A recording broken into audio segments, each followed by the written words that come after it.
Welcome to NP Certification Q&A, presented by Fitzgerald Health Education Associates. This podcast is for NP students studying to pass their NP certification exam.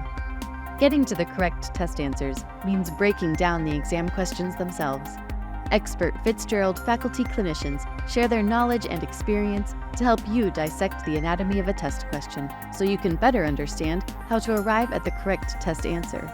So, if you're ready, let's jump right in. You are evaluating a 17-year-old patient who presents for care reporting panic attacks. A comprehensive assessment suggests that the patient is experiencing post-traumatic stress disorder related to a very serious motor vehicle accident a few months ago.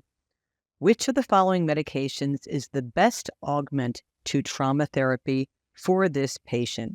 So it is essentially telling you that the patient has post-traumatic stress disorder and asking you about treatment. So this is clearly an intervention question. It is a good opportunity for me to remind you, though, that PTSD, of course, like every other diagnosis, does have clear diagnostic criteria. And while you don't need to memorize every bullet point of diagnostic criteria, you do want to remember the key points. So even though this question gives it to you, just for your general use as you prepare for your boards, across the board, let me just remind you about diagnostic criteria for PTSD, because it can be easy to miss if we really don't look for all of those criteria. So in addition to exposure to actual or threatened death, serious injury, or some other extreme violence, and remember, we're really talking here about a really bad thing. We're talking about a traumatic event.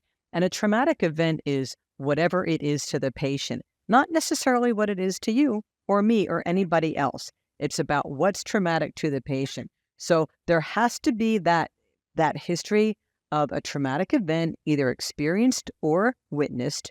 And then there are required additional symptoms. The patient has to have at least one intrusion symptom, at least one. They may have more, but intrusion symptoms are primarily about re-experiencing in some way. It might be involuntary intrusive memories. It might be recurrent dreams, intrusive dreams. It might actually be episodes of dissociative reactions. It might be physiologic hyperresponsiveness. One or more of those has to be there. So you've got to have your intrusion. You have to have avoidance symptoms, at least one. There might be more, but there's a series of things that people do thinking that they will avoid a reminder or avoid a trigger. And then they have to have persistent negative alterations in cognition and mood. So you've got several things there to consider: the actual traumatic event, one intrusion symptom, one avoidance symptom, and at least two negative alterations in cognition or mood. And of course, marked alterations in arousal and reactivity that began or worsened after the trauma. And what those alterations are, they're different things to different people. Not all PTSD is the high drama stuff that you see on TV and things like that. But they do need to have those marked alterations that occur after the trauma. And then finally, all of this begins more than 1 month after the traumatic event. So not all people who have anxiety following a traumatic event have PTSD. You really want to look for those diagnostic criteria.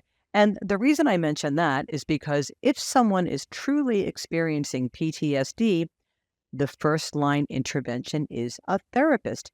PTSD is not something that we classically think of as, here's a medication. And, very often people will make appointments for anxiety or panic attacks, and then you have to differentiate what you're actually talking about. Is it an anxiety disorder? And if it is, which one? Generalized anxiety disorder, social anxiety, panic disorder, PTSD, etc.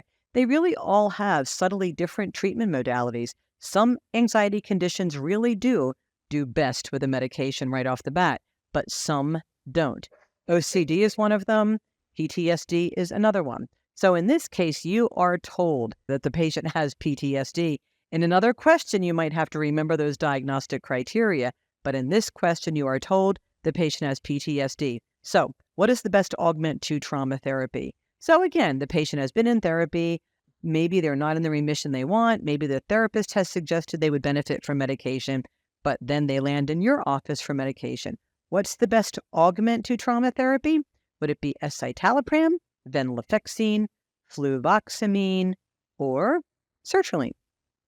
So what you've got here are 3 SSRIs and an SNRI. And as you look at the choices for this patient, for this particular diagnosis, D is the correct answer.